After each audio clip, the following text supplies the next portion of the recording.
আমাদের দরকার নেই, আমাদের 1,500 টাকায় ঠিক আছে, আমরা যেটা পাচ্ছি ওটাই পাবো। অনেক প্রতিশ্রুতি দিয়েছিলেন উনি যে 15 লক্ষ টাকা শূন্য অ্যাকাউন্টে ঢুকে যাবে, কিন্তু না, আমাদের যেটা দিদি বলেছেন সেটাই আমরা পাচ্ছি। উনি তো একবার আগে বলেছিল আর আগে ইলেকশনে 15 লাখ টাকা করে দেবে। কোন মানুষ 15 লাখ টাকা পেয়েছে আপনি আমাকে দেখিয়ে দিন।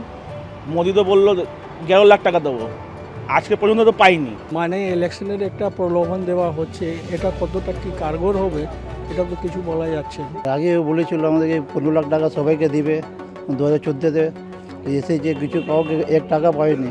দেখুন, এই প্রতিশ্রুতির পেছনে যদি যে জনসাধারণ এই প্রতিশ্রুতির পেছনে দৌড়বে, তারা এই আগেও দেখেছে যে জিরো ব্যালেন্সের বিজেপি অ্যাকাউন্ট খুলে 15 লক্ষ টাকা দেবো বলে 15 লক্ষ টাকা দেয়নি।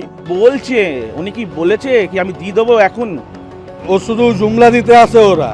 এখন দেখুন ইলেকশন শেষ হয়ে যাবে, বিজেপির কোনো বড় নেতাকে আপনি কলকাতায় দেখতে পাবেন না। আমাদের আগে থেকে যে মমতা দিদি যেই হিসাবে কাজ করছে ওটা আমাদের খুবই সঠিক কাজ হচ্ছে।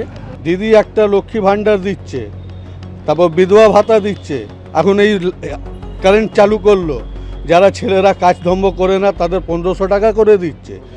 আমাদের দরকার নেই 3,000, আমাদের দিদিকেই চাই, যেটা দিচ্ছে সেটাই আমাদের অনেক। এবারে ভাই ভোটের লড়াই এই এখানেই দেখবো।